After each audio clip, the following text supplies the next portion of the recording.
Hey guys, this week's episode of The Read is being brought to you by Bevel. So many men and women deal with razor bumps on the daily, specifically those of you with melanin.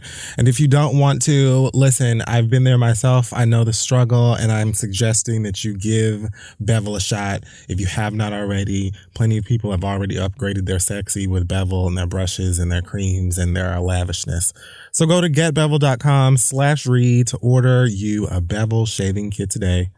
That's getbevel.com/read. Go try it out. Start shaving smarter today, and let's move on.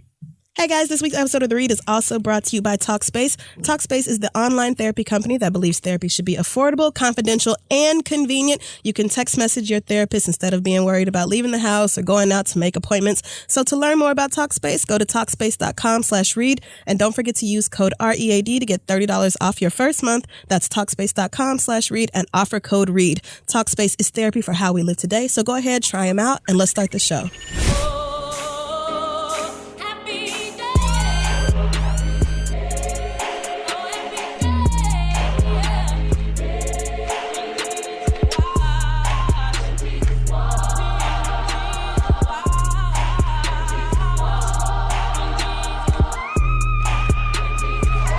You know, Batman's homeboy.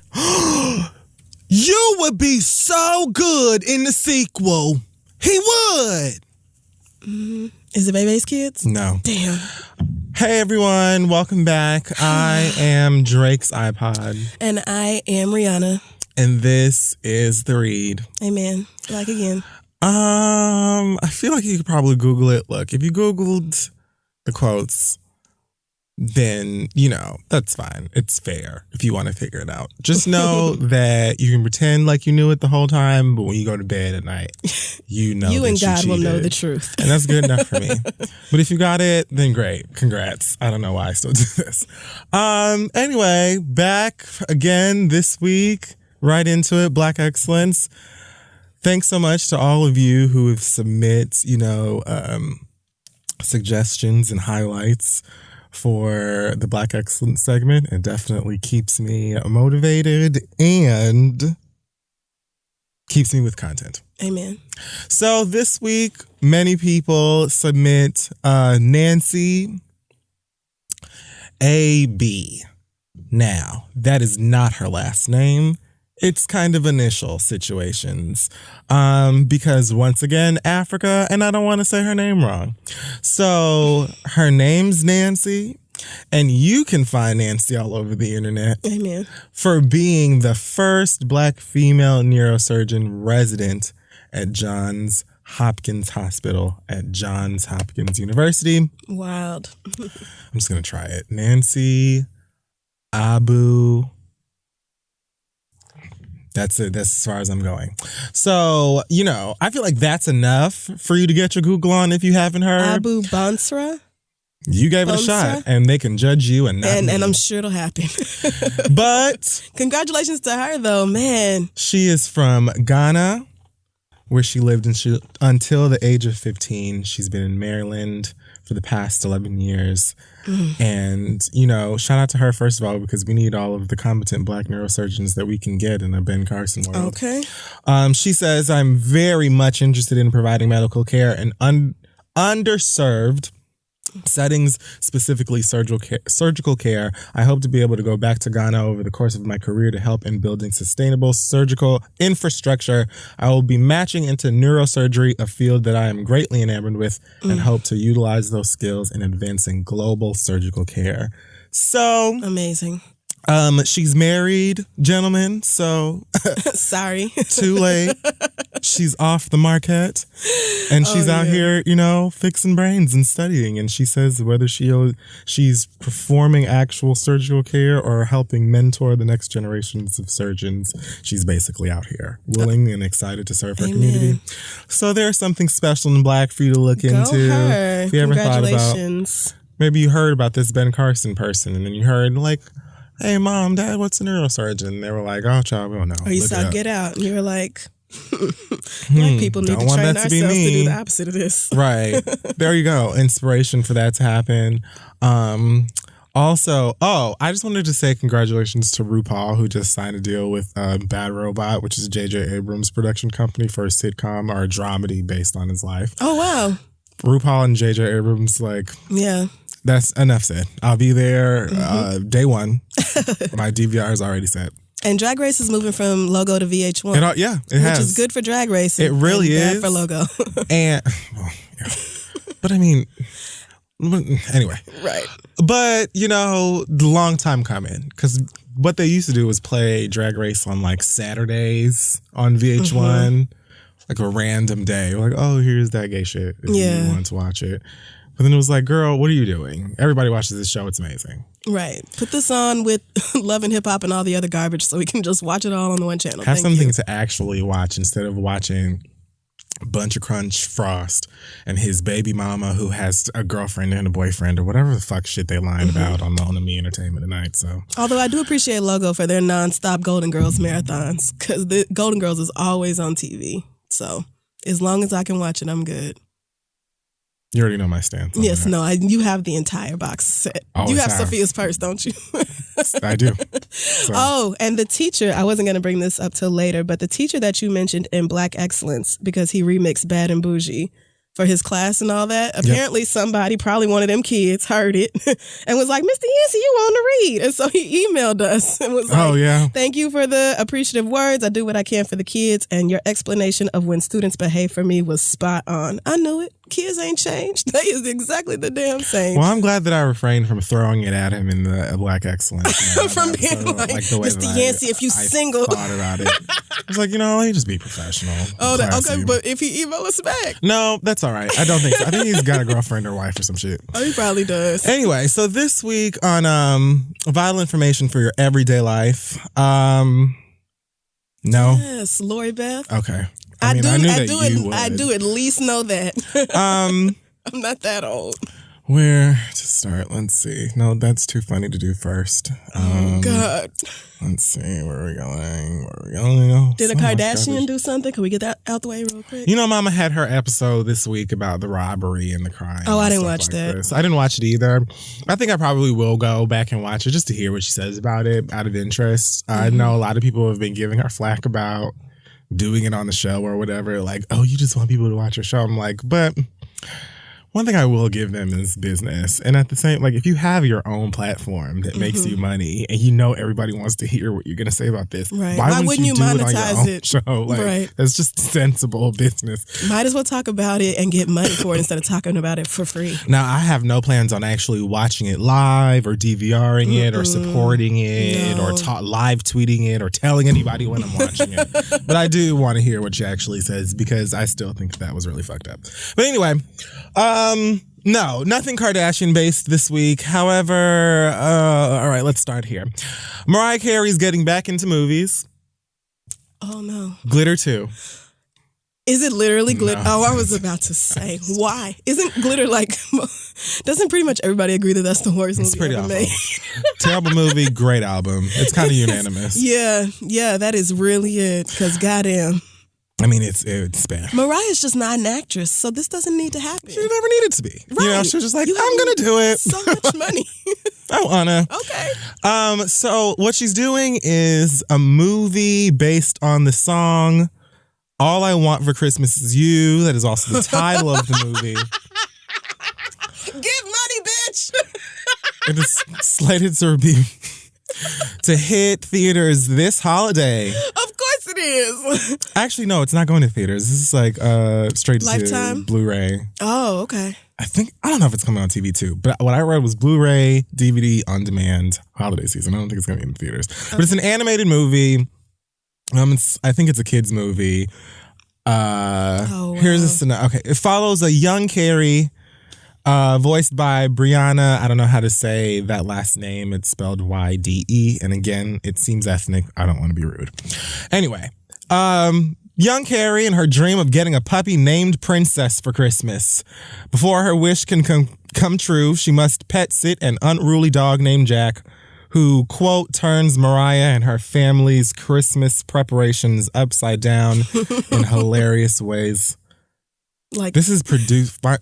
keep in mind, this is being executive produced by the crazy manager, Stella, from the show. Oh, really? So God only knows what's about to happen here. I see. But it seems like something, little kids might think is adorable. Yeah, I mean, this looks like something that's going to make Mariah probably a fairly decent amount of money. Doesn't she make like at least a cool 7 figures every holiday season anyway? As soon as just October of this 31st song? is over, All I Want for Christmas Is You is on repeat until the top of the year. Like, goddamn. I mean, I'm not mad at it. Give money, Mariah. I'm not mad at it either. Like, Mariah Carey can literally, this is what I like about her. Like, just do whatever you want. Yeah. Just over the top, random stuff. Of course, you have a cartoon. And I hope it looks just like her cartoon. Remember when she had a little cartoon from the 90s with them big ass eyes? I do. They kind of look like the first Bratz dolls. Kind of like... Do you remember that cartoon from them sneakers? I was thinking the animation they do on The Nanny in the intro song. Yes. Like it kind of was like that. So that's what I hope it looks like. And this just sounds a fool. And I'm sure that her kids really are going to cute. love it. Yeah. And yeah, kids are going to love it. I feel like it's going to fly off the shelves. Like a whole bunch of Mariah stans that have 3 badass kids are about to buy this for the children. The kids are all going to listen. They know the song because they've heard it in the womb. And they're going to be like, oh, now there's a visual to go. It's a visual really smart single. To have it on demand. And they'll let it be on streaming services too. It's going to be on Amazon the week and a half before it hits shelves. That's right. So you can stream it first if you want to. Then go get the hard copy because you're going to be in Target anyway to go and get groceries and shit. And then your baby's going to see it and be like, oh, I want it. And they're going to pitch a fit until you actually buy it, even though you already own it. So she gets it twice. And there's a deluxe edition with Mariah commentary. So you got to get that one too, bitch. Brilliant. $20 extra, but you're going to buy it. Work. Because you're in the Lamely and you have to. You don't have to sing anything else. Like, I don't even. Who needs that? Mariah going to be like, bitch, I sang. When? I did all of that already. I'm finished with that portion. That was the 90s. Let's talk about today. Tyson Beckford says that he has no respect for Chris Brown and thinks that he is on drugs. You don't have to think it. We all know it. I mean, we're not really, we're past thinking. Yeah, we're past speculating on whether Chris Brown is on drugs. Chris Brown is not even denying being on drugs. And that's the really gnarly part about that.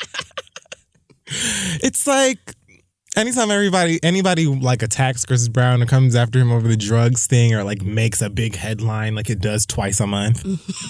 Right. And he's just like, man, fuck y'all. I have 8 cars. I fuck all of the baddest hoes in LA and I can still dance. Right. So it's just like, I'm good. And that's the perfect response. I mean, other than, the fact that he is probably slowly killing himself with his behavior. Cheekbones on Angelina. But that's all right. Listen. Oh, God, Chris. My feelings about Chris are so complicated. Once upon a dream. Man.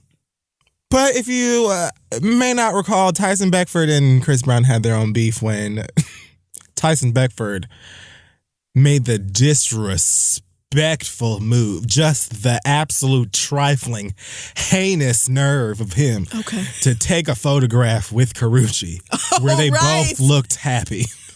I remember that, yes, because niggas was all over Karrueche like, sweetie, you could go be with somebody fine and sober with money and a career and all that. And they simply happened to be... And it was just a photo. And they took a picture. It wasn't even inappropriate. In fact, I think it was like from the neck up. It was just them like, oh, hey, look, it's me and such. Right. It wasn't even head tilted together. It wasn't nothing romantic or intimate about it at all. But Chris Brown, he don't need a reason. He doesn't. The fact that you are in a photo with someone next to my who girl has a penis and you got me fucked up tonight. And it was all downhill from there. That's really it, because Chris has a rule about you being in pictures with people with penises. He literally had alleged gang members ready to run out to Vegas or wherever they were, threatening to shoot him. to shoot Tyson Beckford. Do you remember this? It was so ridiculous.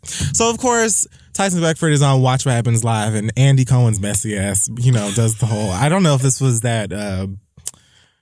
no, I think it was like a question from a viewer or something like that, a Twitter question or something. Okay. But sometimes I don't even feel like it's a Twitter question. Like sometimes I feel like Andy just writes that shit on a piece of paper or whatever, and it's just like Megan from Milwaukee MS 500 ad, whatever. She wants to know what the fuck you think. So, whatever. Somehow, some way, he brought up Chris Brown, and that is what Tyson Beckford said, that he's on drugs. Andy asked him what kind of drugs he thinks he's on.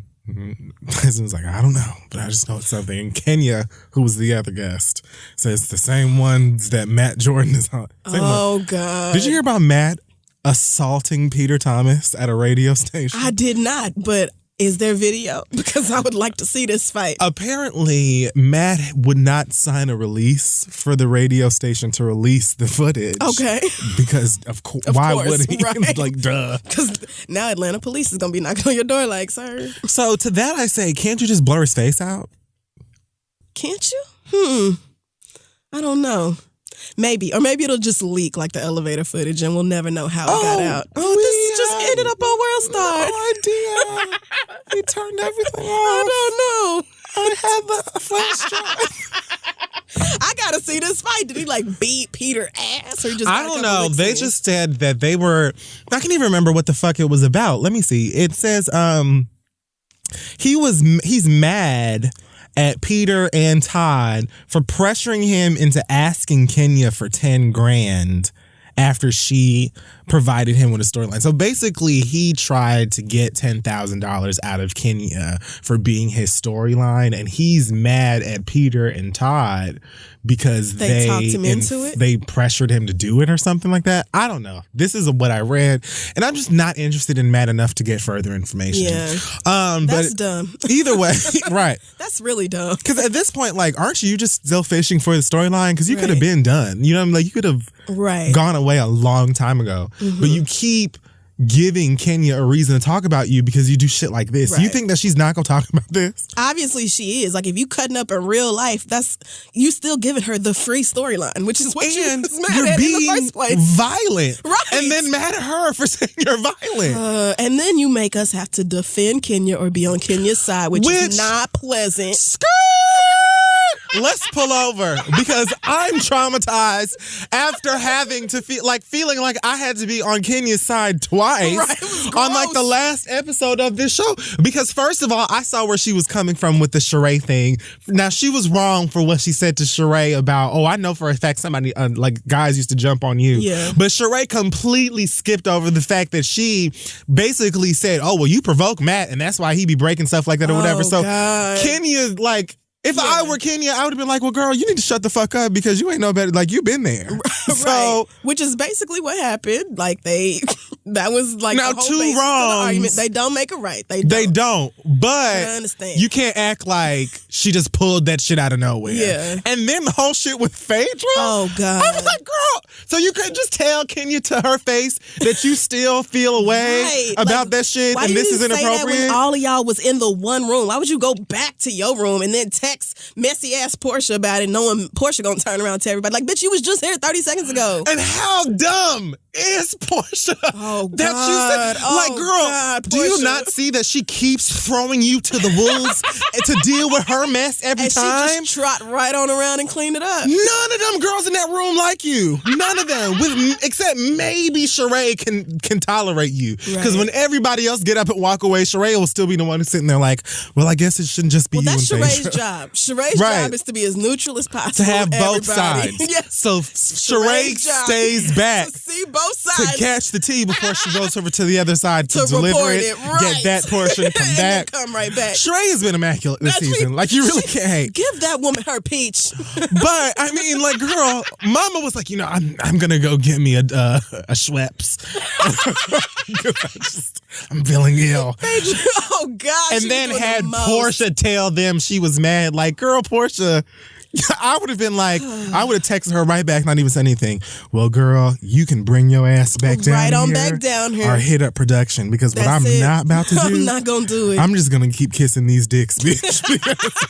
You have to watch the episode for context. Thought the dick kissing thing was cute. I thought she had the nerve to say they are making a mockery of the sacrament of marriage. And How could they think that this is appropriate?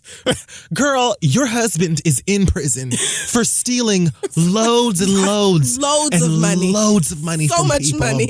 And not only is he locked up while married to you, he found a new fiance Oh, God. while locked up. And you were dating before they even locked him up. Right. But you're mad that they're kissing cartoon dicks to try and make you feel better? But talk about... I can't and making with a Phaedra. mockery of marriage when the only reason you married him is because you was pregnant anyway, and then you spent a whole season on that show lying about not knowing how far along pregnant you were because you a grown-ass woman in your like late 30s was ashamed of being pregnant out of wedlock. Who's making a mockery out of marriage, Phaedra? And truthfully, who really is? The truth... Let me Who be quiet. is? No, because that whole time I was like, normally I can almost... I'm never really on Phaedra's side.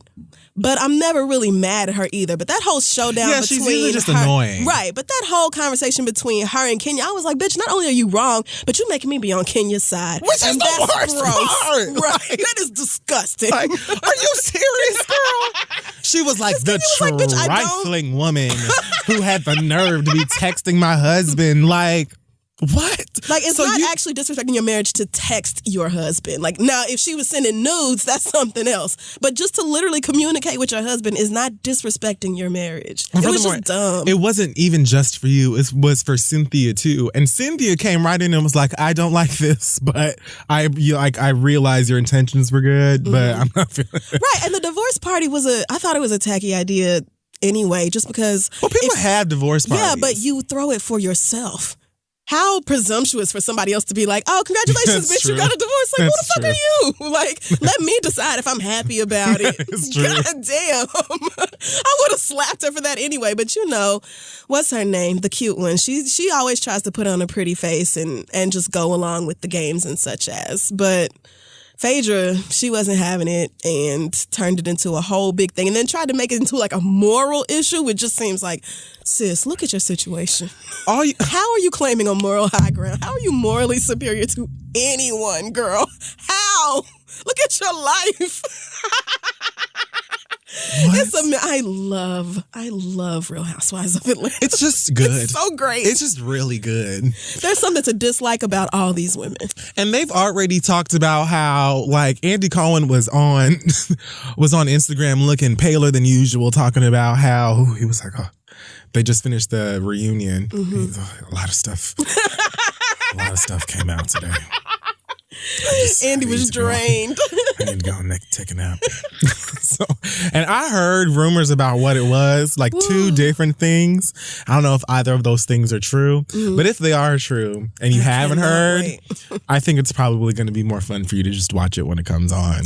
But if it's true, bitch. And I feel like it's true because Nene came out and was throwing shade out of nowhere that doesn't really apply to the latest episode. So I feel like somebody who was there told her what happened. Oh, shit. I just can't wait to see this reunion. Yeah. Anyway. Me too. Because it's going to be everything. All this mess. Boy, everybody needs to turn on Phaedra, but that's not going to happen because Portia is done. But see, it might. You think so?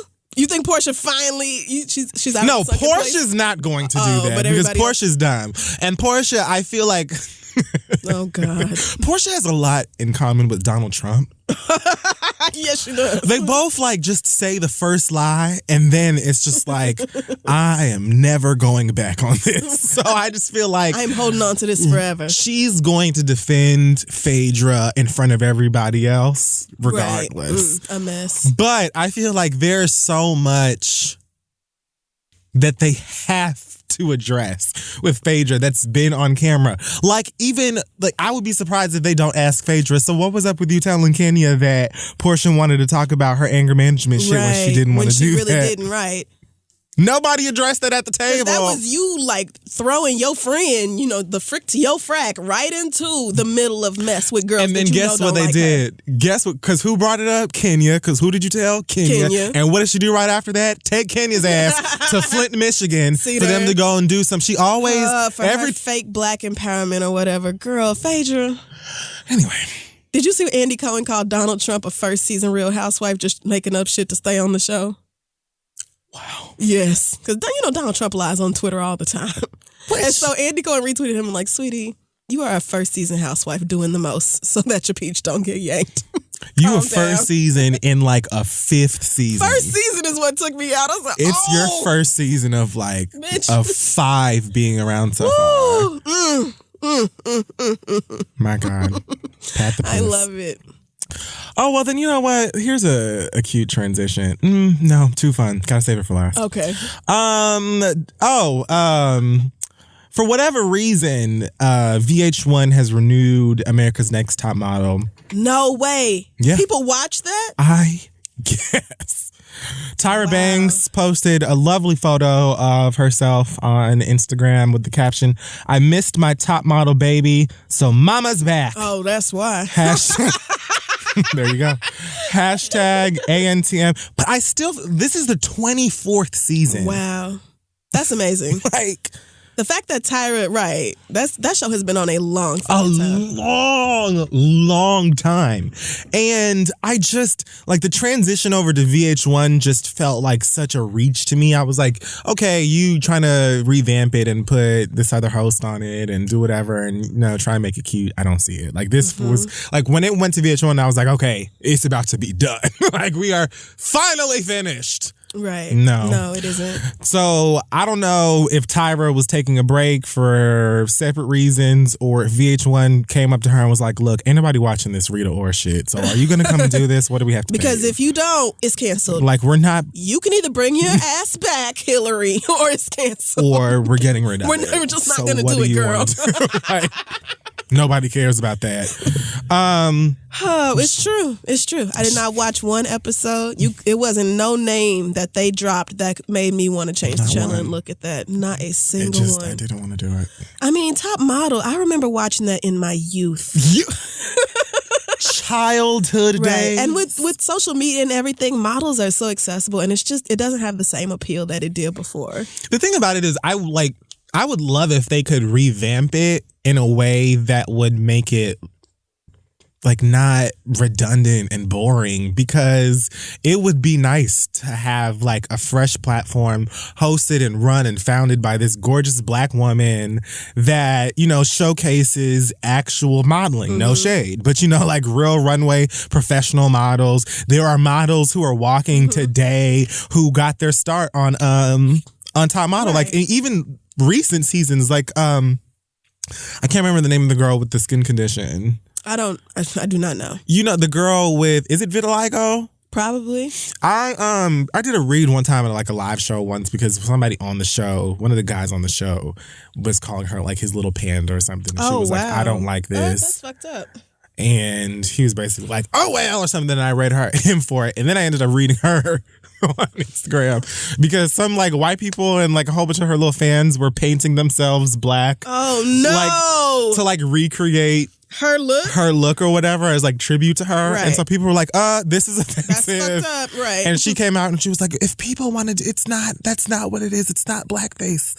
They're just showing how beautiful. What? And they're showing love for people with different conditions. But and I was like, mama, no, they aren't. Like, no, they aren't. No. Tell them to be responsible and very careful. No, right. That's not what we're doing. How about just no? You can't pay respect to somebody without putting makeup on your face to dress up like them. It's just not.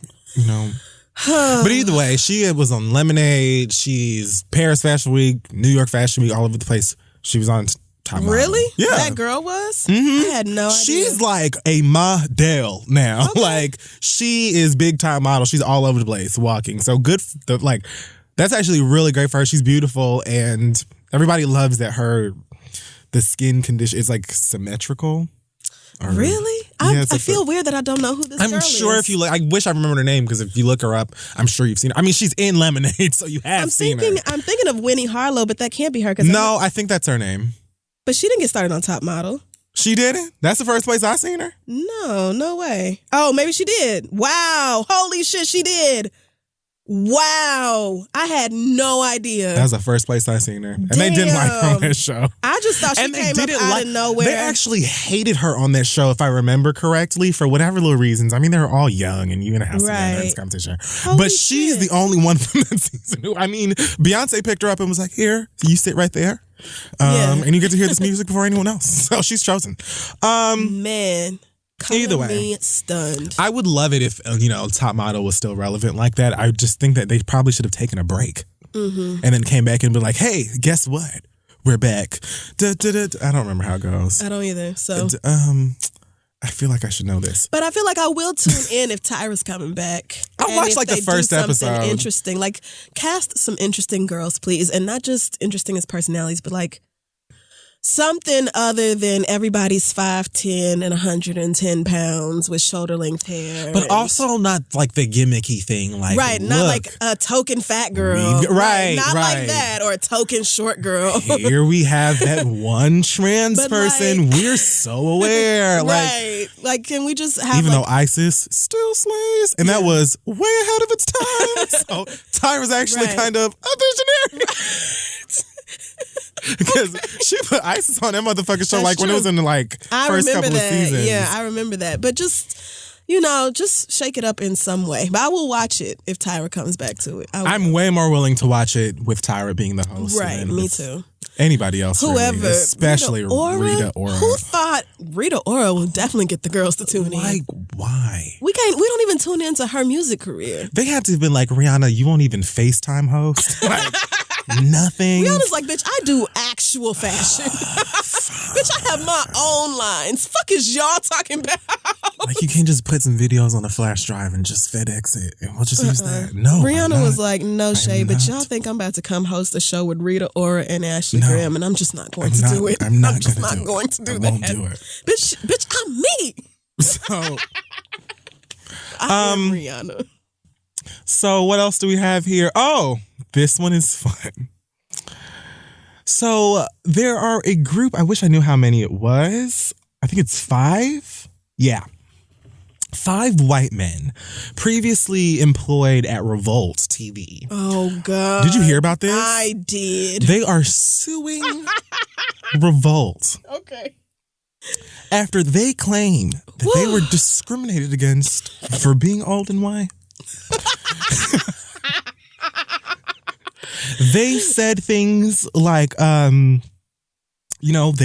have had experiences in places like the Howard Stern show, and, they're just so prepared. But they were treated by bosses worse than other employees who were younger and African American. Okay. They say that the executive vice president, Val Borland, was always rude, condescending, and dismissive towards the team. However, she treated the African-American staff much friendlier and with loads of respect and cheer. White people, man. They said African-American employees who arrived to work intoxicated, hungover, sometimes sleeping during work hours on the editing floor suffered no repercussions for their behavior. When the white employees complained about this. When the white employees complained about guests constantly being late to production. They were told by production manager that they just do not understand the culture of the guests and the on-air personalities. This is what we do. They said racism directed at anyone is unacceptable. Oh, God. Their attorney says. Okay. So they're suing for reverse discrimination. This is great. I loved every word of it. So let's just recap. And it's not even going to take long. Right. Basically, what they're saying is that they worked a job where their boss was not nice to them and other employees got special treatment. Like 90% of working adults. Right. Do you know how many? Like, am I supposed to feel bad for you? First of all, I'm mad because it actually sounds like this is exactly how Revolt operates. Like, I would have guessed. It doesn't sound. I'm not shocked that niggas are coming into work and they still got Douce on their breath. Right. Like, that doesn't sound shocking. They let these Negroes walk in smelling faintly, smelling strongly of marijuana, and I just don't approve. Cognac. and guests were an hour and a half late, and we complained to the management, and we got in trouble for that. Didn't even get in trouble. We're just told, like, you don't get it. Lil Uzi Vert's manager was like, y'all don't understand the culture. You don't respect or understand the culture. I mean, I could really see y'all getting fired for being old, out of touch, not really fitting in with the culture, which when you're working at Revolt, which is supposed to be revolved around producing programming that is revolved around a certain culture, if you aren't tapped into that culture, it makes sense that you would not be a fit for that network. But just the fact that white people feel discriminated against and like this has just been it's just this horrendous racist experience. Right. That's what gave me such joy. That really fills my heart with pleasure. I don't care, sirs. I just don't. Do you know how many black people right into just this show talking about, so my boss and my coworkers, my entire work environment is the most racist thing I've ever experienced in my life, but I'm almost certain if I say anything about this, they're going to fire me. Right. And there really ain't going to be much that's going to happen past that, except maybe I'll get some unemployment. Right. Maybe. Meanwhile, you could take your white ass to any other network. Back over to Stern or wherever the fuck else. You can go right on over to Sirius or some other XM radio. You can go probably to any other media. The turnover in media is so fucking high. When I worked at MTV, people were leaving all the time. People just cycle back and forth between different networks and different genres of media. The turnover is huge. Y'all can go anywhere. So what the fuck are you complaining about? They just want to be able to be like, ooh, look at black people doing something not nice to me. I'm going to use this as an excuse to... Girl, take this same time. See, y'all the ones. You will say that we're lazy and all we do is complain and we don't want to, pay our due or whatever the fuck it is that you want to say about us. But this type of shit happens to black people, Latino people all of the time. This is basically what you can expect if you have a corporate job and you are black. You can basically expect this treatment. This is our default, so I don't feel bad for you. Just go home. And it is just part of the everyday stress of being black and trying to make your living in America. You know full well that you can just go and get a job right the fuck somewhere else and you'll be fine. But you want to complain anyway, even though you know full well that this happens all of the time in all kinds of different work environments. And in fact, if it were a predominantly white job or workplace and this was happening to 1 or 2, 5, whatever black employees, but you've been like, let's revolt. Racism against anyone is wrong. No, you probably be passively participating in it just like everybody else. Here's the number for human resources. Bitch, please, shut the fuck up. No one cares. And a lie. Boo. Oh, also talking about white people with no job. This is the last one. Okay. Oh my God. Yes, God. I know what it is. Your good girl, Tommy. Life for rent. I said, we weren't going to talk about her on the show anymore, but this is a delicious. Special occasion. Tammy done did it now. So, Tommy Life for Rent was on The View, and I actually still watch The View. And on purpose? Yeah, on purpose. Okay. I actually don't hate it. I watch the political segments, and then if there's an interview or maybe I'll do it or whatever. But I kind of enjoy the banter with them. I watch a lot of different talk shows and news shows, and I try to get a whole bunch of different perspectives and ideas and hear what loads of people are saying and stuff. And I actually kind of enjoy the perspective of all the ladies on The View or whatever. But when they had her on there, I was like, this won't be the one I watch. I don't subscribe. I can't do it. And she was sitting there talking about, these are the things that I believe in, blah, blah, blah, and ranting about her beliefs and all this stuff. And I'm like, you just have somebody who says these things to you and then you say them back. But then they asked her about, anti-abortion laws, something of that nature. And she says, Amen. I'm someone that is for limited government. So I can't sit here and be a hypocrite and say I'm for limited government, but I think that the government should decide what women do with their bodies. Stay out of my guns, and you can stay out of my body as well. Now, no points. Just a sensible thing to say if you have a uterus. However, yeah, or if you're just a person with sense. You have a pulse, but unfortunately, there are many conservative women who are just kind of like, he said that I should feel this way, so I do. That's what I'm going to do. Mm-hmm. And coming out of the mouth of someone who I believe to be a puppet. Right. It was just kind of like, oh, okay. Maybe 2 minutes later. I don't know if like she got the call, like if her phone immediately started vibrating. She hadn't even while left she was ABC. on set. But they absolutely told her over on The Blaze, you're gonna need to come into work tomorrow. So she's been suspended. I think it was for like a week. Yeah, a week. From The Blaze. From The Blaze. Dun, dun, dun. Which sounds anyway. So whack. White people. So she actually didn't let that deter her from her opinion, I guess, when it comes to abortion or anti-abortion. Right. She took that to Twitter and said, I speak my truth. If you don't like it, tough. I will always be honest and stand in my truth. That is when her boss decided to hop on Twitter as well and say, bitch. And I'm paraphrasing. Right. Bitch. If you don't get your monkey ass up off of this goddamn shit talking this motherfucking fuck shit. First of all, you speak when we tell you to speak, bitch. It wasn't your time to talk, ho. Log off. I feel like he really probably, they probably speak to her like a pimp speaks to a prostitute. Mm-hmm.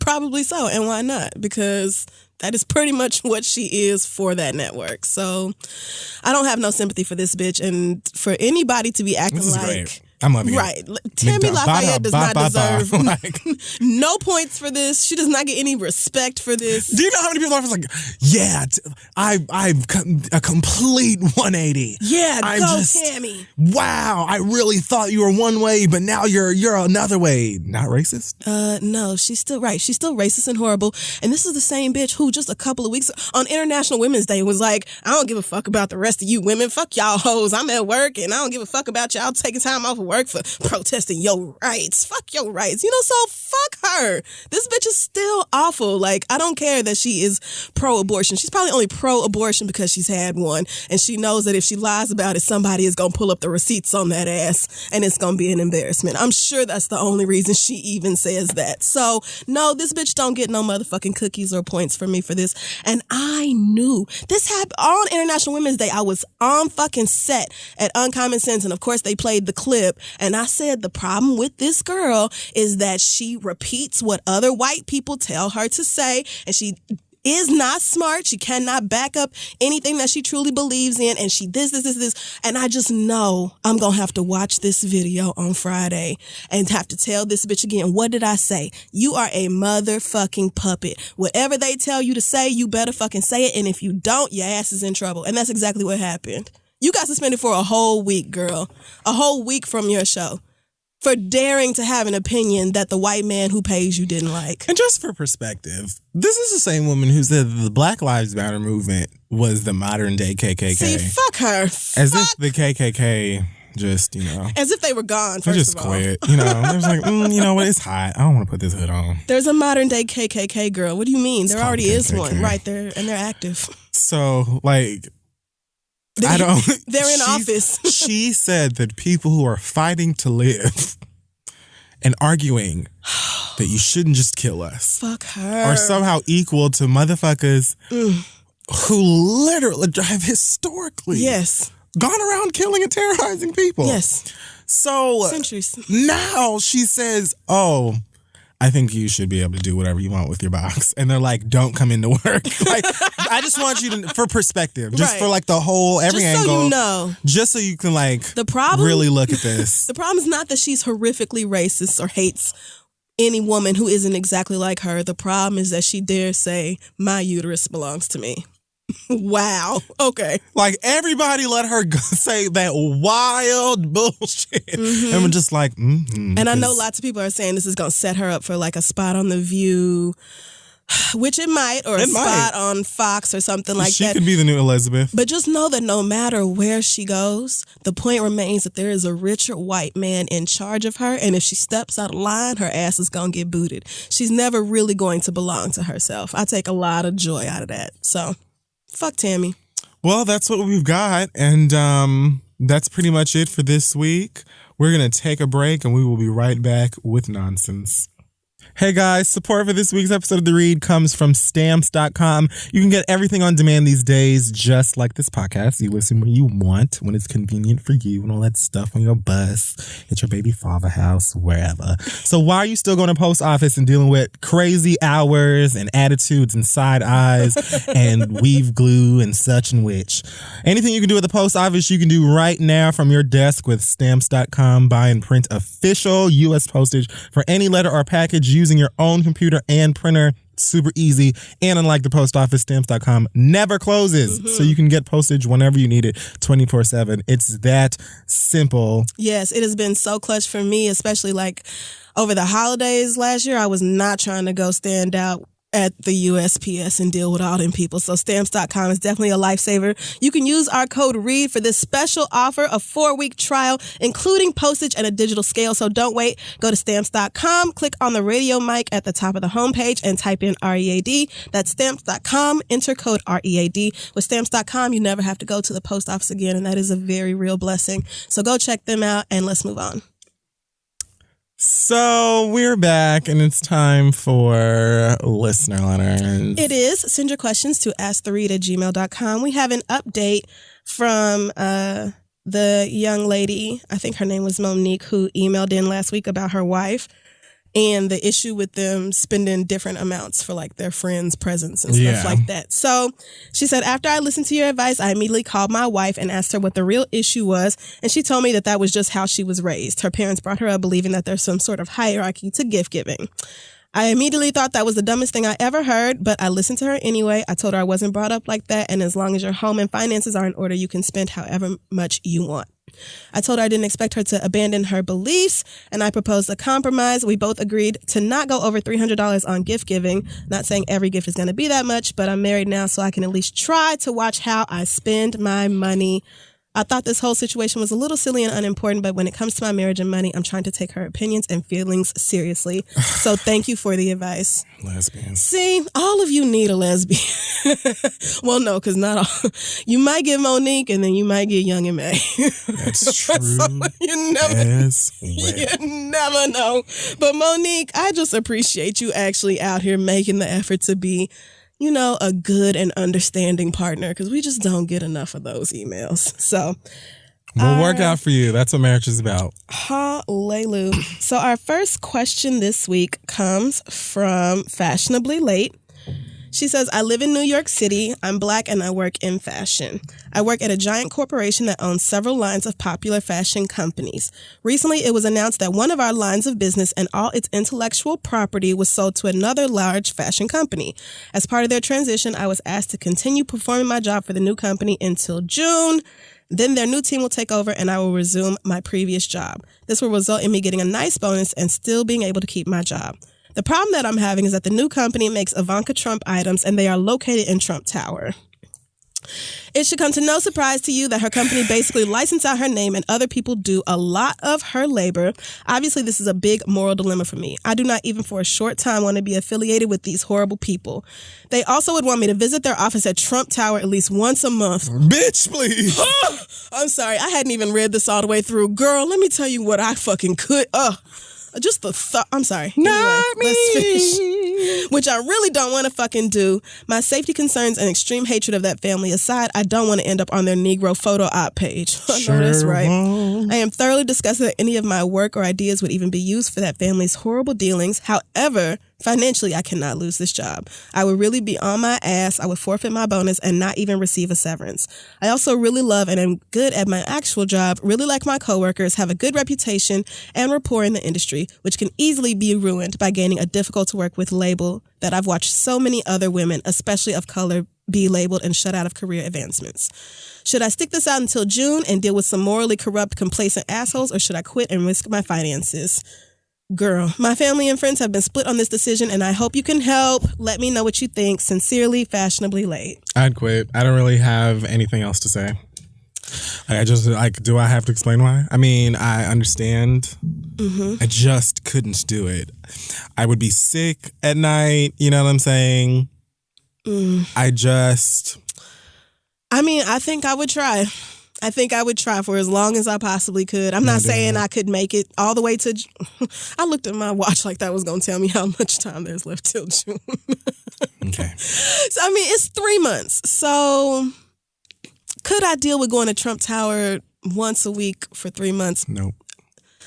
I don't even like walking past Trump Tower anymore. Like Columbus Circle as a whole has kind of been ruined for me since the election. So the thought of like willingly going inside, it really turns my stomach. What if you see Melania? Like, how do you not vomit on her? I would literally start heaving, like putting my foot on the first step in front of the building. Right. I would just it's dry like, heave. Because you know you walking into a soulless place. It's like, the energy there is bad. You know, I'm almost kind of happy that it's gated off now. Like, ugh. Do you make it out? Do they have like white people in shadows who like follow you into like a corner, and then like that's when they get you and they take your brain or whatever? I just feel like it would be extremely difficult for me to do it. But if you love your job and it's temporary and you know there's a light at the end of the tunnel that you can count down to, I think it makes doing that much easier. Because at the same time, it is very real that it's hard. You know, it's hard out here, and leaving a good paying job and fucking up your finances and maybe not being able to find work. That's like a long-term problem that would be a lot harder to overcome. So I would give it my best shot, girl, but I just don't even know. Advice. I don't know what kind of prayer you would have to do to get yourself ready, but I would just really be putting on the full armor of God before I walked into that building every time. I might be able to deal with, working in a satellite for them. Like, that would feel gross, but maybe that's easier to do. But actually going to that building, girl, I just don't think it could be. Like, what do you do when Melania comes downstairs and they demand that you have to take the picture? First of all, you're black and you're if in no Trump one Tower. else have to take the picture. Like, there's no way that you're going to be able to just sneak off to the side. Maybe they will notice and they won't ask me. No, every black person in like a 360 degree view, if you are visible in the room and Melania says picture, Melania will probably just want to take a picture because a black person's around her. Any chance they get, you're going on their social media. Is that what you want to do? I mean, see, I just would be so fucking grossed it's up to you. She's up there. But then, really, just leaving your job is just like, now you got a whole nother set of problems. I'm not telling you what to do, because if you quit your job and then you ass out, I'm not taking any responsibility. I'm saying what I would do. Okay, if I was poor and out on my ass and whatever, I would deal with the repercussions of my choices. But I just feel like I would be out on the fucking corner selling it, or chewing some bubble gum, or begging for half of a sandwich or something. But in my spirit, I would know. Yeah, good luck, girl. I didn't go do that bullshit. Is there a black girl you can take with you? That's me. Maybe if you had like a partner and y'all could go in together and like link arms the whole time, maybe then it would be safer. But I don't know, girl. Good luck to you. Let us know how that goes. Our next question comes from Rose, who says, long story short, I met my boyfriend's parents and realized his dad was my ex-sugar daddy. Okay. I never knew he was married or had kids at the time, and my boyfriend has no idea. His dad pretends to be this perfect husband to my boyfriend's mom, but ever since our surprise reunion, he has been emailing me nonstop. At first, it was really inappropriate stuff, but then it turned into just simple romantic letters. I told him to stop, and then we agreed to be discreet friends, as in 100% platonic and remote. But a couple of nights ago, Sugar Daddy wanted to meet up and talk about how we can build a real friendship without disrespecting his son, so I invited him over. We had a wonderful conversation, but we ended up having sex. We felt really bad about it afterwards. He keeps emailing me, but I don't know what to say. I think I'm feeling something deeper with him, and I want to explore. But I have the best boyfriend who is sweet, honest. Girl, shut up. Shut your ass up. And isn't a cheater like his father. What's fucking worse is that Sugar Daddy is trying to be sick. Isn't a cheater like his father, or like you? Okay. Oh, God. What's fucking worse is that Sugar Daddy is trying to be slick and invite us over for dinner this weekend, and of course I can't get out of it. You mean I'm slick scared, like you were? I'm scared that he's going to expose us or force me to talk to him. Should I tell my boyfriend before the dinner or at all? Should I respond to the emails? Please help. Rose, who obviously that is a fake name.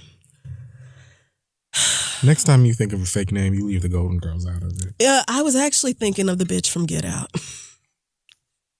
I thought, who am I mad at right now? And Rose just came to mind immediately. I'm not giving you advice. My advice to you is to break up with this young man right now. Just do it. It's best I can. This is not you. This relationship cannot be fixed. He will find out, and it will be violent. Well, it may.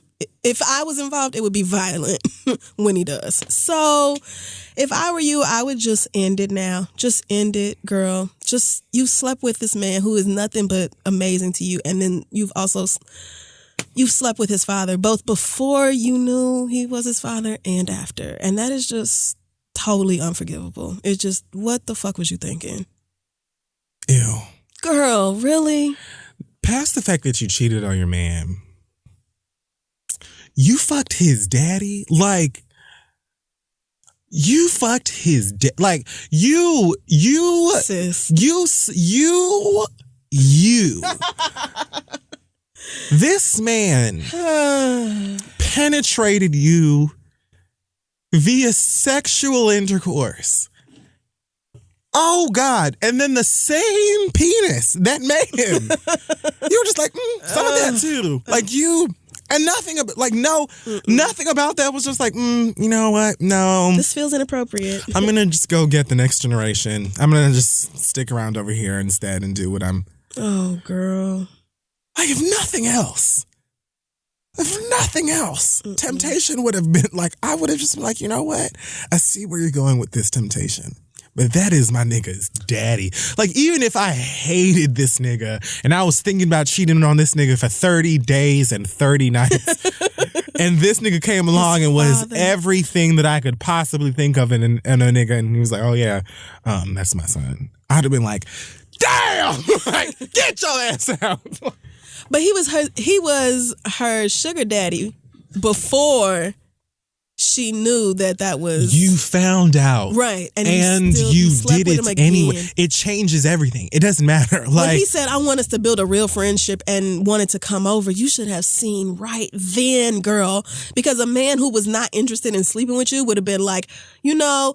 It's either for our best interest that we do not speak at all and we keep our distance, or that we go to, my son together and tell him what happened. Like, I don't need friends. The fact that he had the fact that his reaction to this was to try to fuck his own son's girlfriend again. It's just like, this nigga is garbage. Like, this is so gross, but you need to remove yourself from this relationship now.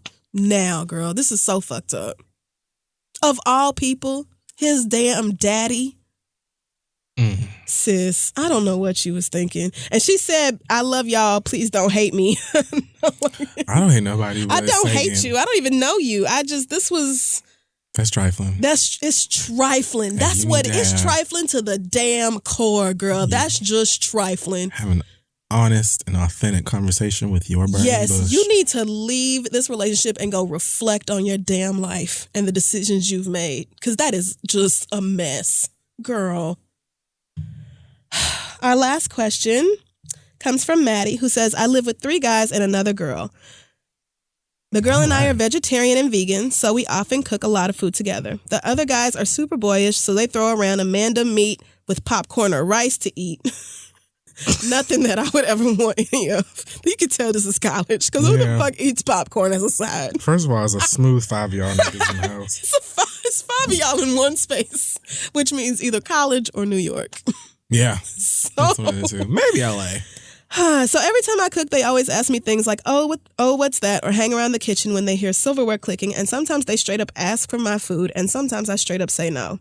When I have a lot of food, I share and I ask if they want some. This is so college. This is college. But I don't want to take the responsibility to cook for multiple grown-ass men all the time. Am I wrong for not being willing to offer food when my other female roommate always shares? Or would y'all do the same as me? Thanks, Maddie.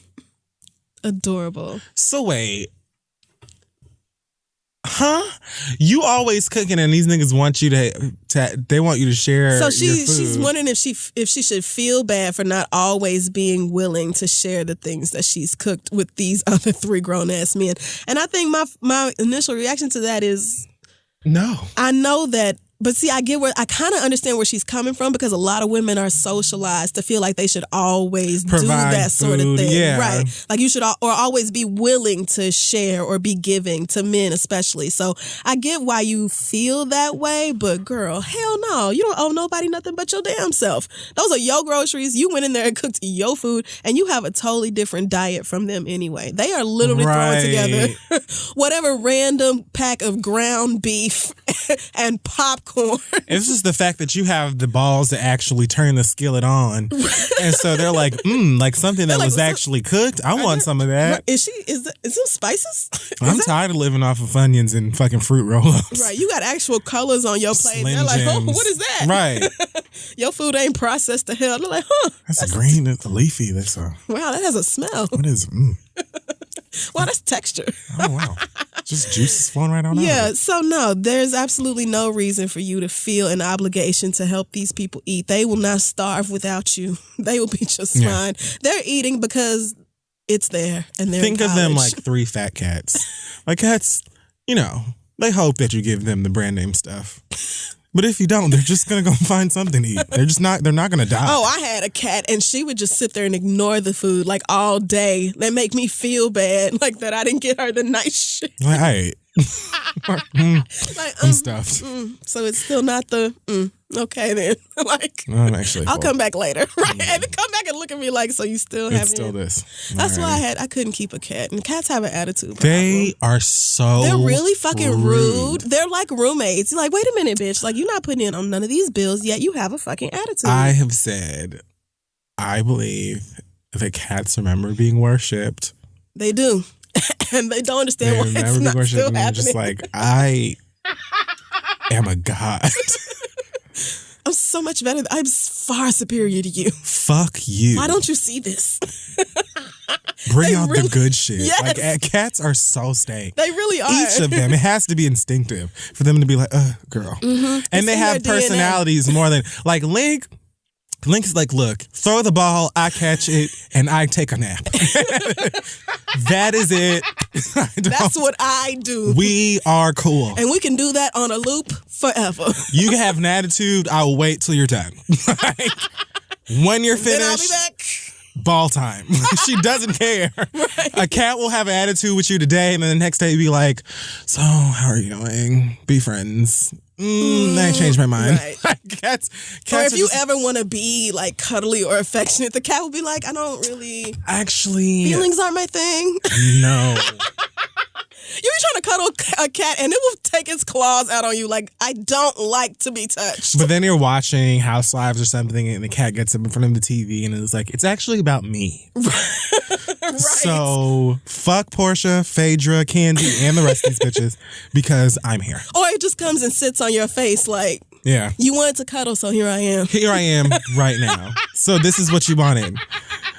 Okay, well then don't ever come back over to me and talk to me. They are the bad. They're so rude. Fucking stank, and I hate them. I am never getting a cat. I could not keep that bitch in my house. She had to go. I'm like, I spend money on you. Like, fuck is this? Are you out of your mind, bitch? You do what I tell you to do. All right, so I don't remember the question, but send yours to asktheread@gmail.com and we'll be back. Hey y'all, thanks again to Bevel for supporting this week's episode of The Read. They are dermatologist approved and proven to reduce and prevent razor bumps, discoloration, and irritation. And I mean, I just don't know, for all ages, young, old, in between, sunk in place, whatever. Most black men and women know the pain and the struggle and aggravation that comes along with razor bumps. And speaking from actual experience, I can tell you that Bevel's like the only razor I've ever used that actually does prevent them. It's a smooth, easy to use process. It looks sexy. It sounds sexy. It's kind of like that thing that you have in your bathroom and a girl comes over and she's like, ooh, Bevel. It's great. So get your life. It is. It's really nice. It's a whole, like, just a gorgeous setup. I got it for somebody special in my life and they love it and all this. So join the movement and start shaving smarter today with Bevel. Go to getbevel.com/read to learn more and order your kit today. That's getbevel.com/READ to get started with Bevel. Start shaving smarter today with Bevel and the Read, and let's keep going.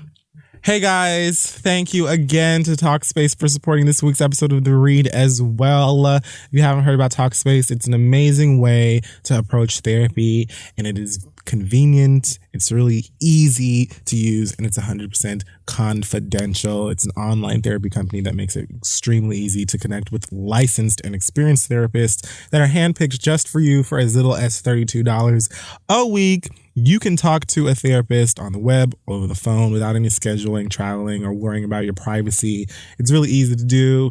And I mean, it's something whether you know you need therapy, like my black ass, or it's something that you just thought about maybe trying and maybe you feel like you need to talk to somebody about whatever, I suggest it. It's really easy to use, and you can sign up today by going to Talkspace.com/read. That's right. Talkspace is also 100% confidential. You can remain completely anonymous if you want to, and they have a great app to go along with it. As a special offering for our listeners, you can use coupon code READ to get $30 off your first month.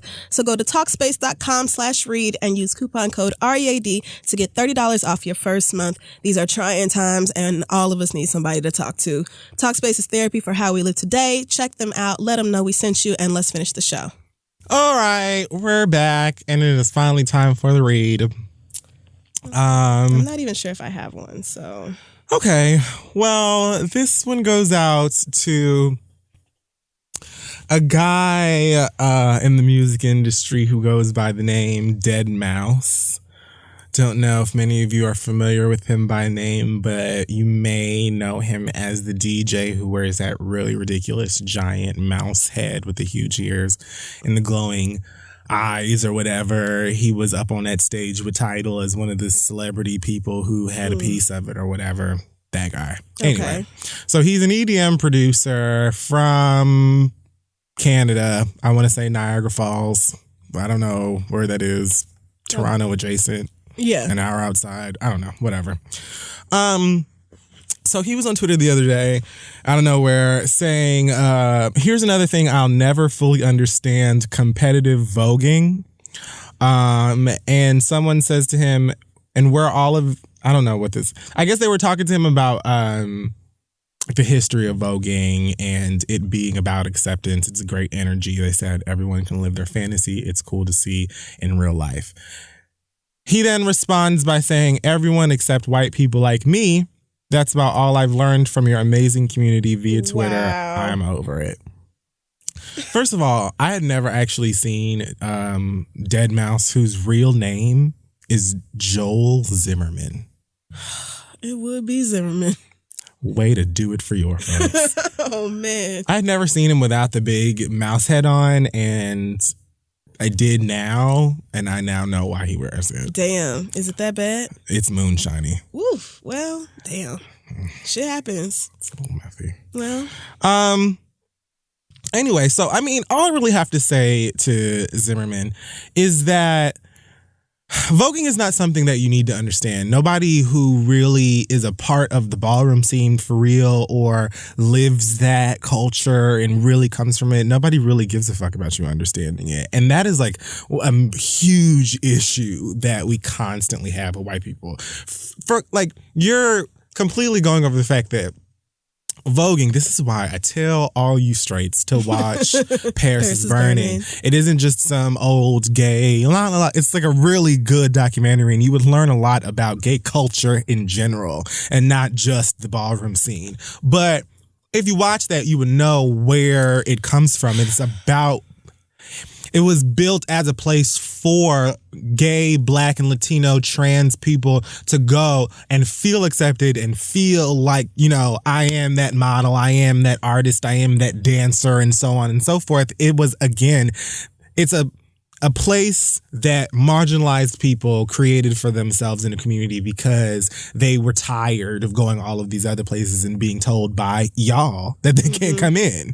And so now it's popular because black people make shit lit, and y'all been knew that. And now you want to be accepted in it or whatever. And they're coming and looking at you like, first of all, sir, you and your EDM ain't nothing but watered down Vogue and house music anyway. And so y'all know full well that EDM, all of that ultra music fest, all that bullshit is just house, which was created by gays And all of that is just voguing and ballroom beats that they just made, you know, nice and frilly and white so they could take it over to Germany and wherever the fuck else, and everybody could to it, whatever, and do Molly and pass out or whatever. Right. And that's fine, have your fun. But bitch, don't come over here and be acting like, oh, well, nobody accepts me here. Why would they? Like, for Who what? are you? Have you been to a ball before? Like, what do you want there? Did you battle and lose? I don't understand. What are you even fucking talking about? Right. You must have been trying to make some kind of a ballroom beat or something, and you got chalked because that shit was trash. And of course it would be, because you have no idea what ball is, what ballroom is, what voguing is, what any of this shit is, the importance of it. And the way that you responded to it when somebody kindly, calmly, and respectfully tried to explain it to you was, well, that's all I've learned about your amazing community via Twitter. I'm over it. Like, you're that pissed that they must have told you that you get no tens. I don't know. Like, I don't know what ball you went to, but they let you have it, clearly. I don't know where this is coming from. But you sound angry, and you can be angry. Nobody gives a fuck. You don't have to understand it. What you have to do is respect it. If you don't like it, oh well, shut the fuck up. It wasn't made for you anyway. I don't understand. I don't get it. It's the same shit with these niggas who got fired from Revolt. Well, why are you telling me that I don't understand your culture? Because you don't. Like, right. You don't, and you don't care to. Like, you wanted a job, you wanted to be included, and so on and so forth. And it's not that you shouldn't have a job or be included, but if you don't even give a fuck about this, and this is what it's about, then why the fuck should I respect how you feel about anything? Get out and don't ever come back. And you can kiss my balls on the way out. Like, bitch, don't nobody give a fuck about how this nigga feel about no fucking voguing. Don't ever come back. Stay out. Nobody's gonna miss you. Like, nobody will give a fuck. You were invited anyway. But you know, some people just have to make everything about them. And if they don't feel 100% included or accepted, then all of a sudden everybody's being mean. There's not a single house. There's not a single club kid, club queen, not a single nobody in the ballroom, gay community, trans community. I guarantee you nobody is losing sleep because Dead Mouse doesn't understand voguing and wants no part of it. Oh, no. Oh, my God. How are we ever going to live? You guys, voguing is dead. Voguing is dead. Dead Mouse decided. Dead Mouse isn't into it, you guys. Like, get the fuck out of here. Who is you? Y'all have to just understand and respect the fact that some things ain't for you. They just aren't for you. And in fact, most of those things that aren't for you because they were created specifically for the people who they are for, yes. Because you have your own and you wouldn't let us have none. And when we let you in, you take what we do and water it down and then make millions off of it. You literally have made a career out of watered down house and ballroom beats. Yikes. You've taken enough. You know what I'm saying? Like, and people let you do it. You get up on stage with Jay-Z and say, here I am. I stand next to Madonna and music. Oh, that's where I saw him, the title picture. Yeah, he the one with the big stupid thing on his head. That's it. I was trying to think of where I had seen that before. Not Daft Punk. Right. Yeah, that's how, because Daft Punk is two of them, and they wear weird masks and stuff, like not animals. He wears a big old mouse. Okay, creepy drug addict head. Sure, why not? You're white, so that's whimsical. People will let you do that. Yeah, like, it's like, you know, have your little hustle or whatever, but don't come. It's literally like if Macklemore went to the motherfucking BT Hip Hop Awards and he was like, man, I went up there and I did my cipher and they said it was trash. Fuck hip hop. Like, what? Bitch, we ain't gonna like you. And if it's trash, it's trash. You came to our shit. You are enamored with our culture that we You have to audition made. For us. We don't have to let you in. We don't have to like you, respect you. What? It's plenty of black people who are a part of this. Do you know how many motherfuckers, gay people, Vogue, and get chopped every weekend? Come on. Who don't get accepted? Who would, like... And you thought that you were going to just special. Walk your Breaking Bad looking ass up into this motherfucker, anybody's goddamn ballroom, and they were just going to be, yes, you are celebrity and white male, and we accept you. No, you have to be everything. That's not to say, because you could go in there with all of your straight white male self, and if you do your history, you know what the fuck is going on, and you approach it with respect and authenticity, It don't matter what you look like. It's white girls in fucking Prague that vogue and come over here and be fucking up the ballroom and queens being there like, yes, fish, yes, white fish.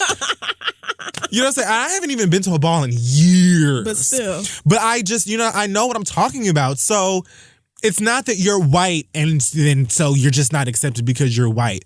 You're not accepted because you don't know what the fuck you're talking about and you don't care. And so, period. Take your ass back over to Bonnaroo or wherever the fuck it is that they'll book you when you do your white shit and leave people the fuck alone. And nobody over here has to like you, respect you, support you, want to buy your hat or your merch or listen to your beats or vote to your beat or whatever. No, they've been doing it long before you got here. Long before you got here. Not before your career. Before you got here. Before you even born. Before you were alive. Like, this is really old, bro. It's way older than you. Super old. I mean, now, hold on. Let me just make sure because, truthfully, he was probably 80. Born in the 80s. No, right? I'm sure 90s. He's like, he looks 85, but he could probably be 16. Well, sometimes you really can't tell with them. I just put Zimmerman. Oh, God. The wrong one came up. I should have known that. It's not a face I want to see. He's 36. 36. So, yes. Yeah. So older than you. Older than you. And like, bitch, nobody has to be like, I just don't know the audacity and the nerve of white men like you is just so disgusting. And I don't know how you get off just going into somebody's place and being like, I'm going to come in here and do what I want to do. And everybody must like it because blank. Fuck off. Nobody gives a fuck about you. And if you ain't wearing that hat, that helmet. I don't even know who the fuck you are. And he probably walks in with an air of superiority too. Like, I'm sure he does. I'm Danger Mouse or whoever. I'm here. Danger Mouse. Well, I don't know what you called him. I don't know what his name is. It doesn't fucking matter. He's ridiculous and unimportant. And if you want to be a part of a subculture or anything like that, that's been created by people who are oppressed, and especially if that's why it was made, like most of the stuff is, it should just be common sense for you to be respectful. But most of y'all can't do that, and it is what it is. But we'll always be here to read you get your ass together. Oh, by the way, we made that one up too. That word, the gag too. Shade. Probably everything you do, to be honest. Probably like most of the things you say. Definitely the source of all your income. You're welcome. Because do you know how many white gays go to like them electro music festivals? Oh, absolutely. And stuff and absolutely. And so they take all of that stuff. Oh, those EDM producers make so much fucking money. It is unreal. And they literally are just DJing for a bunch of high-ass white gays. All the time. But let me be clear in saying that white gays had nothing to do with the foundation of ballroom culture. Oh, no. Everyone should know that. That's crystal clear. Because I think that there's a lot of confusion when it comes to that, because white gays obviously are super submerged in ballroom right now, which is not a problem. Who cares? Again, ballroom is about accepting people. That's the whole reason that it was created. But white gays have a bit of a different approach to it, because I feel like white gays probably have a better understanding of the history of it than straight white people or anybody else for that matter or whatever. But they take the little, cat, whatever, over to whatever festival that Deadmau5 is doing, and they do that shit in the pit. All the little white people are looking at them like, what is this fashionable time? Oh my goodness. Oh, I saw Madonna do that once. And, and they worship Madonna. There you go. The next thing you know, all of these DJs want to be a part of that stuff too, and they don't give a fuck about learning anything about it. Then you get shot, you get gagged. Learn your motherfucking history. Pay your dues. That's it. And that's earn your stripes. Amen. So fuck him. Speaking of white people being super annoying, I have just a couple of quick things this week. First, a newspaper in Mexico reported on a bunch of American students who were on a tourist ship off the coast of Cancun who were chanting, "Build that wall." Wow. This, of course, being people who are currently in Mexico and from America. So it was seen that chanting "build that wall" would be, maybe counterproductive to your specific needs. But anyway, I saw two main criticisms of this. First of all, one of which was super stupid because, niggas on the internet never bother to read. People were like, so I tweeted about this and I was like, wow, white people at it again. you know how they do. And so people are like, I see at least 5 black people in this picture. Hello, girl. That's a stock image of people in Cancun. Yeah. That is not a photo of the actual people on the boat. Wow. That's not a boat. Oh my God.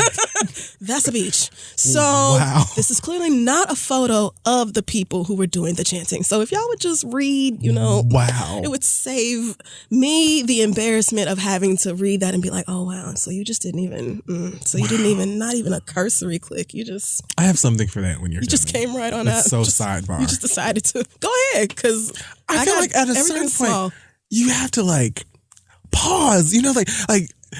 Like, okay, let me just grab like a couple of bullet points about what's going on. Right. Okay, now I'm like, people just be like, I have an opinion on this because I read the 6 words in the headline. And then you sound stupid. And then you sound dumb. And then to just assume that the image is automatic. Like, why would you think? I just don't know why in 2017 y'all still aren't better at, that sort of thing. But dumb doesn't die. So anyway, the editorial about this goes on and it's like, not only did people like get annoyed and ask them to stop, they like actually got louder and kept going. And this is not even the first time that this has happened. This is like multiple incidents, I guess, since Trump has been elected or inaugurated. Shocker. Where white people are coming over to Mexico and acting an ass. And Mexico really, I wouldn't even be mad if y'all was like, look, if you have an American passport, it's just a wrap. I'm sorry. Y'all can't. And I understand y'all probably really depend on the tourism dollars, and that's the sole reason y'all allow us to come into your country and be so fucking disrespectful. But if y'all wanted to, even if y'all wanted to be like, hey, if you're white, you can't come over here. Let me tell you where I would go for my next 6 vacations, girl. If y'all told me no white people are allowed to come into Mexico, bitch. You're getting all my tourism dollars. I'm Googling your top tourist cities and I'm going y'all gonna catch me in Mexico every 2 months. Whatever your top 10 is, I'm just gonna stop at each one. I'm gonna be using all y'all's filters. Let me tell you, I just would not be mad if y'all decided to punish. If you decide, no more avocados for y'all, I understand because we don't deserve. I mean, they put apples and guac now up here anyway. So they don't deserve it. Right, and they bastardize your food. My God. Every day. It's like they find it, they think of new ways. So I just want y'all to understand that this country, we are really some fucking shitheads. This country is run by some real shitheads, and they are empowering equally terrible racist people to go out and be awful, not just to people within our country, but beyond its borders. And typically I don't feel embarrassed on behalf of America because fuck America, but this is just so fucking disgusting. I don't understand what's wrong with y'all. I don't understand why y'all have to leave this country and embarrass us like this, talking about build a wall while you are over there, by the way. You're there. You're there. If there was a wall, girl, why would you say that? You are in someone else's country right now. If they build the wall right now, do you know that you're on this side? So, and they're talking about, these tourists have been offensive and rude, I guess more so than they have been normally. But just coming up, they drunk too. But you want to have your cake and eat it too. You want to hate Mexico, but you want to go over there and spend all your money drinking their tequila and making bad decisions and partying and jumping out of fucking parasailing and whatever kind of bullshit. White people have to do better. You don't get to do whatever you want. Right? White people just don't. The world doesn't belong to you, and I know you think it does because your ancestors basically did whatever they could, raped and murdered and tortured and exterminated giant numbers of people in order to take over pretty much the whole globe. But fuck y'all. You don't get to just go wherever you want to and just piss your whiteness all over everything. Please, Mexico, just put white people on punishment. You don't even understand the joy it would bring me. Just please. I understand you would lose some money, but I would do my personal best to reimburse you. I can't do a lot, but I'll wear your flag on stuff if you let me, if it's cool with you. I'm fully in support. I thought you were going to suggest a hostel, the island or one of those weird thrillers where tourists come and then you never hear from them. Oh, yeah. I'm okay with that too. What was that movie? And Then There Were None, that book by Agatha Christie, which you should really read if you haven't already. But it's basically these horrible people get invited out to an island for I do know a getaway type thing, and one by one they all end up dead. You could do that with white America. Isn't that book based on a racist book?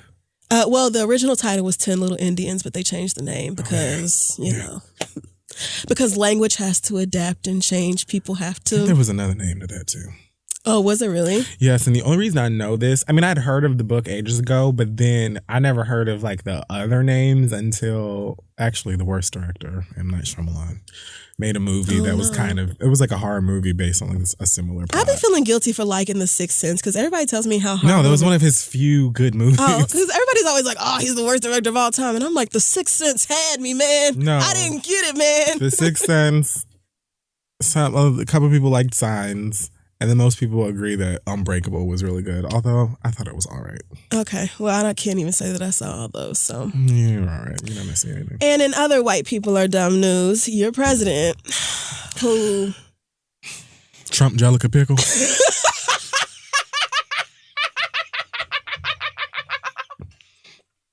Giant baby man. Somebody tweeted us and says, since Trump can't be Cheetos because Cheetos are delicious, or Doritos, then he can be Circus Peanut. And I say yes, because who the fuck has ever enjoyed those candies? No one. I can't believe they're still made. Literally no one likes them. That is so true. I can't. Why do they still No one likes those candies. Like, there's somebody who likes black licorice, which I don't understand. But no one likes Circus Peanuts. I cannot believe they're still in production. So... That is the food I will associate with his ass. I cannot believe he is still president. And he's fucking up in lots of ways. I don't even want to get into It's actually like, granted we don't like die tomorrow or whatever. Hoping that this healthcare act of his does not pass. Like really hoping some Republicans can have like a soul about this, because this healthcare plan is not a healthcare plan. It is a tax cut for the very wealthy, for the absolute wealthiest.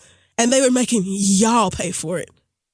The poorest among us, the people who actually need the help in the first place. This is Trump's idea. See, that type of shit I don't really want to talk about, because then I'm going to be like genuinely angry and I kind of want to keep things light.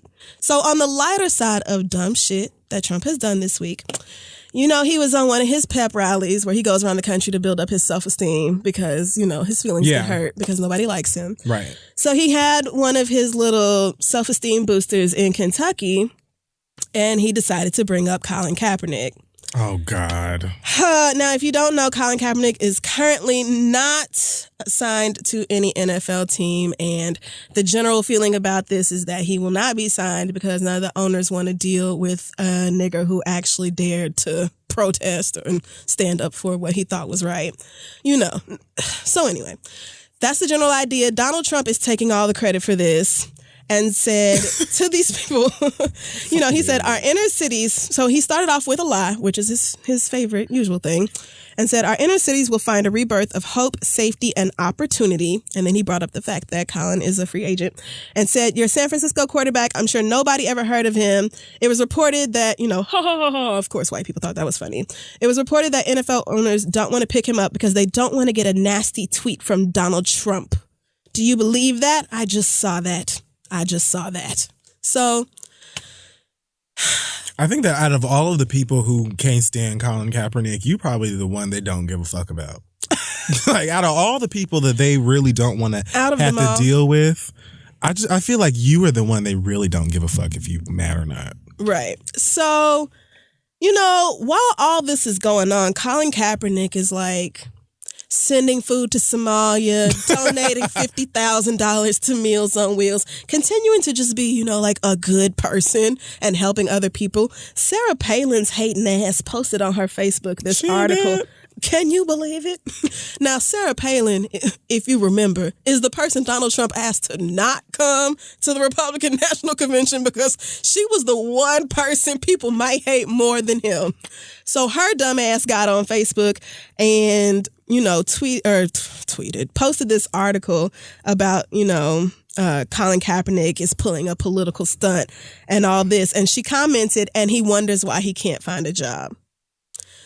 So between these two people, I just don't. So there's a lot of things I don't understand here. But like, for you to call somebody actually giving to others and being generous and thinking of his fellow mankind as pulling a political stunt is just like, I wish that's what political stunts looked like. I want some more of them. I really wish. And that And it's not like he just now started being a decent person. Like, he's been doing this. This has been like his trademark over the past season. He has been standing up for himself or kneeling when he felt it was necessary, protesting against the brutality that Black Americans face in this shitty ass country, and also raising awareness for other like things going on around the country. Colin Kaepernick is just an all around, like, he's just doing good things. I don't know whether he is like a good person. Obviously, I don't know him, but his output is far better than yours, girl. I'm saying, I'm judging him by his actions, and he's literally kind of just outdoing like you on this one. Kneeling down and shutting up. I'm just like saying.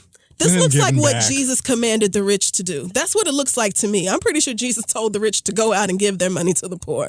And that's basically the exact opposite of what you and Donald Trump and the rest of the Republican Party are trying to do. You're actually trying to give rich people, the very richest, people who make more than like $200,000, $300,000 a year, which is almost nobody, like so few of the population, relatively speaking. And you want to give those people a tax cut because they've paid enough over the years into the rest of us poors, bitch. So anyway, it's the exact opposite of what your party and how y'all claim to be so religious and God first and all this. You're doing the exact opposite of what Jesus would have commanded you to do, which is what Colin Kaepernick is doing, by the way. I just want to make sure that you see that connection. But also, it astounds me that Colin Kaepernick is like, the issue is really that he's a Black man who chose to protest.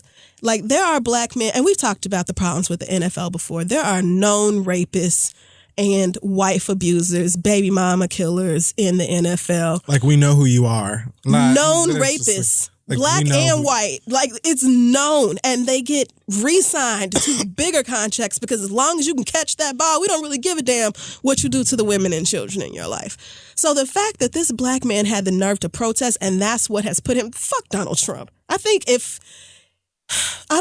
So Donald Trump giving himself the credit for this is like, I'm pretty sure a tweet from Donald Trump is not affecting these other billionaires, people who actually are billionaires and probably worth way more than Donald Trump is. Like, bitch, your tweet? Fuck your tweet. They don't want that nigga on the team because he had the nerve to stand up for himself.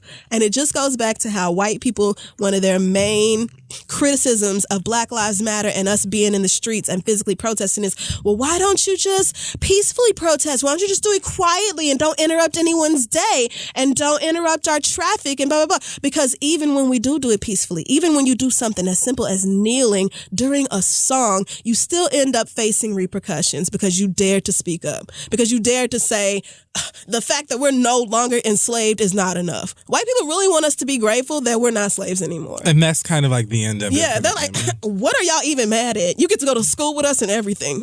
There aren't separate water fountains or anything. We have all the same textbooks now. What is your problem? Jeez. There are so many problems. Fuck Malik. If I got started on the differences in like the net worth or the income between Black families and white families, even white families, white people with high school diplomas typically have a higher net worth than Black people with college degrees. And you don't see nothing wrong with that. And that's just scratching the surface of all the inequalities that Black people face in this country, in addition to literally being afraid to go outside because you never know if some racist cracker is going to drive up here and stab you or if the police are going to decide to shoot your ass. Like, it's just a constant daily stress, but you want us to cry because you went to work at Revolt and you weren't Black enough and you didn't fit in so long, you don't have a job. We're so bad for you. Black people can't win with y'all. We can't win. We can't win if we go out into the streets. We can't win if we riot. We can't win if we set fires. We can't win if we shoot back. We can't win if we lay down. We can't win if we kneel. Like, there's no fucking winning with y'all. And that's why I say give up on trying to impress these fucking white people. You do not have to earn their approval. Fuck them. Be you. Be exactly who the fuck you are. And don't worry about what nobody else thinks about it, because there is no winning with these motherfuckers anyway. Protest however the fuck you want to, because if they want to be hateful about it, they're going to do it. There's no right way to protest, and this proves that to me. So shut the fuck up. Next time there's a march in the middle of wherever and oh man, traffic was slowed down and it took me 3.5 hours to get home, I don't want to hear no shit about why don't y'all peacefully protest or whatever the fuck else, because we still face repercussions when we do it.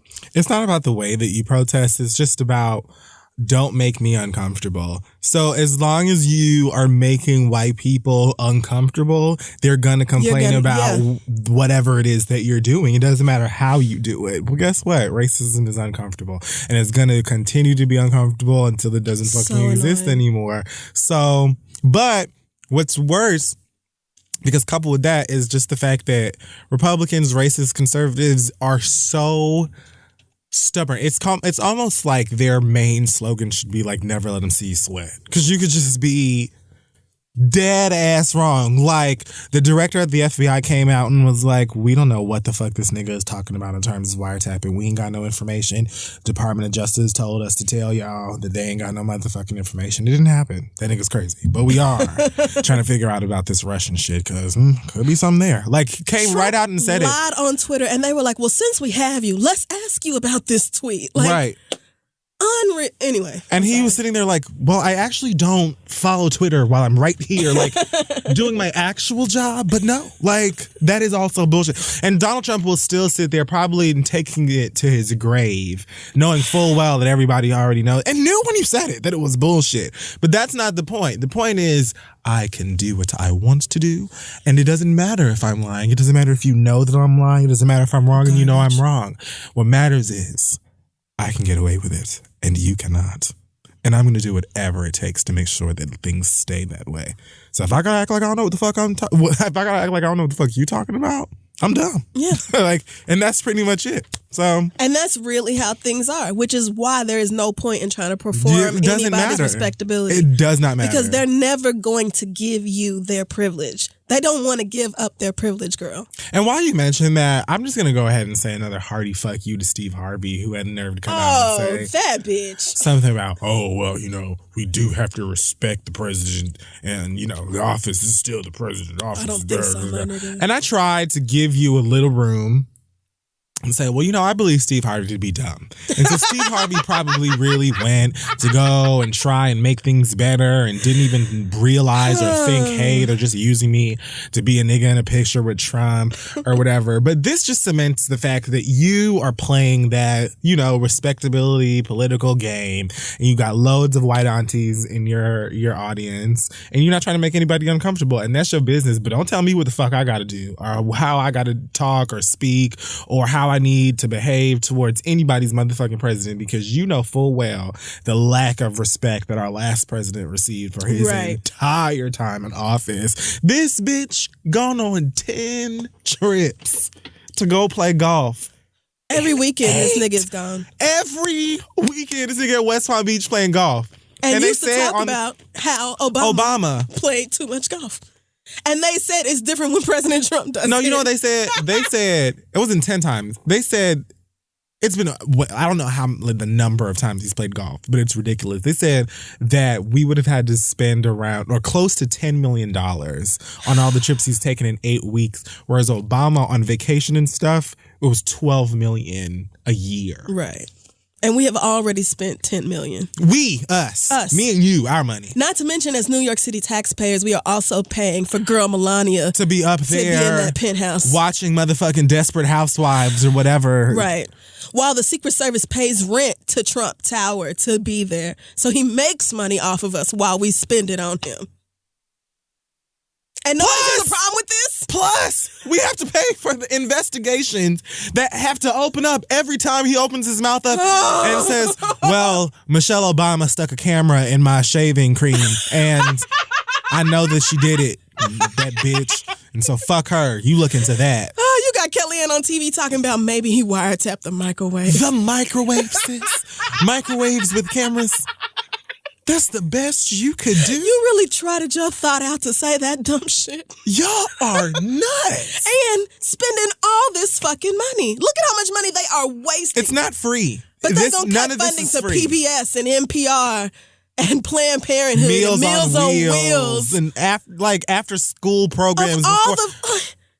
And that brings up such little money relatively. Such a small amount of money relatively. Not to mention what they're going to be doing to federal student aid. Y'all not getting money for school.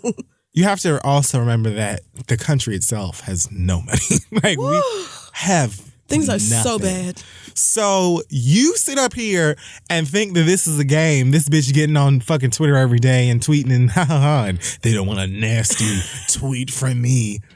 All they need and want is for you to get out. Just get out. You have got to go. Just leave. This Trump care, this cannot pass, man. My God, this will be so fucking bad. It's just like Republicans, I get it. Like, let's call a truce. You know, like, let's even just momentarily, you know, like on special episodes when like the villain and the hero would get together for a They'd be like, bigger enough damage evil. has been done. Yeah. Let's like, just call a ceasefire. Sonic and Dr. Robotnik would be like, oh, there's an alien. Well, fuck you and fuck you too, but we got to get this bitch up out of here before we all dead. Because what's the point of me hating you if we both gonna die? We have got to get Donald Trump the fuck out of here, man. Somebody, like, honestly, Republicans with sense. You can say fuck me, and I will definitely say fuck you right back. But and I mean it. And look, and I'm sure you do too. That's fine.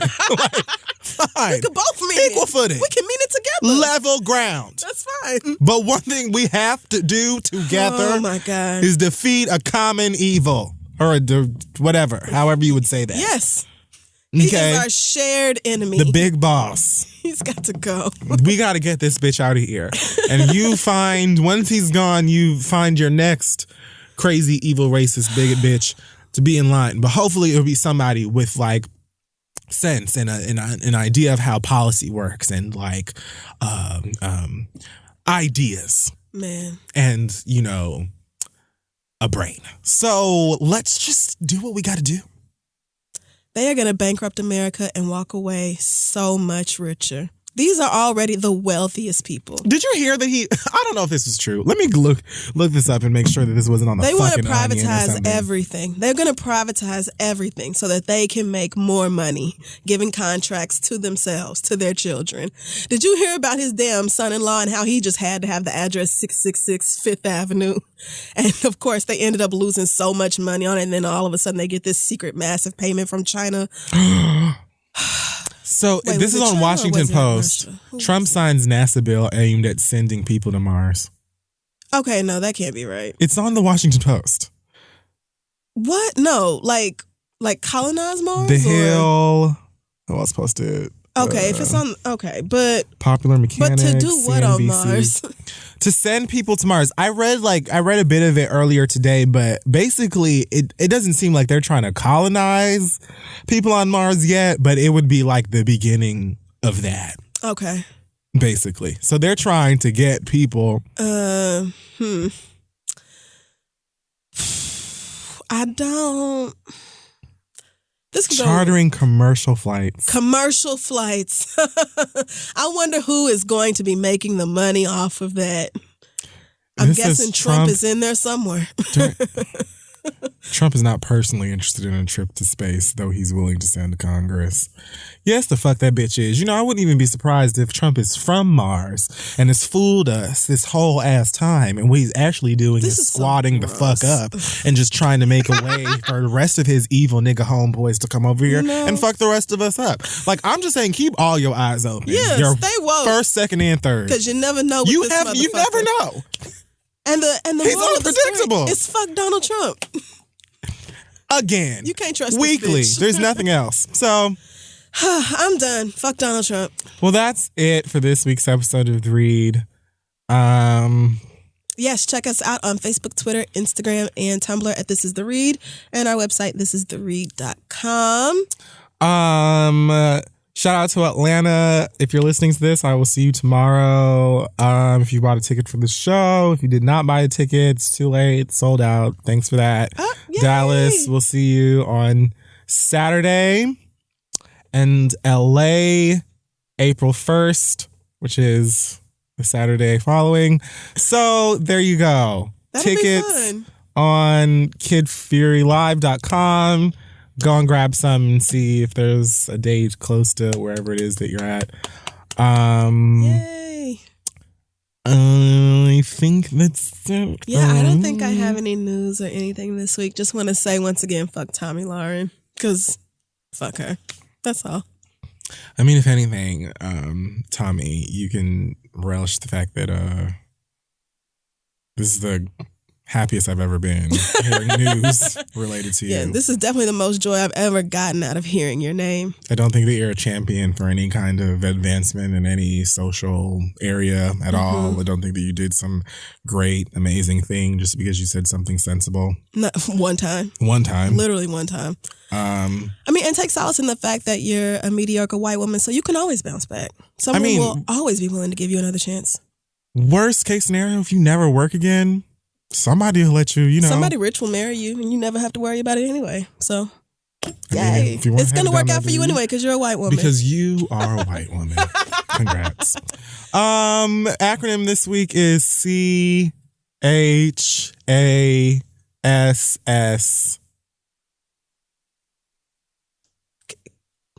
Cool.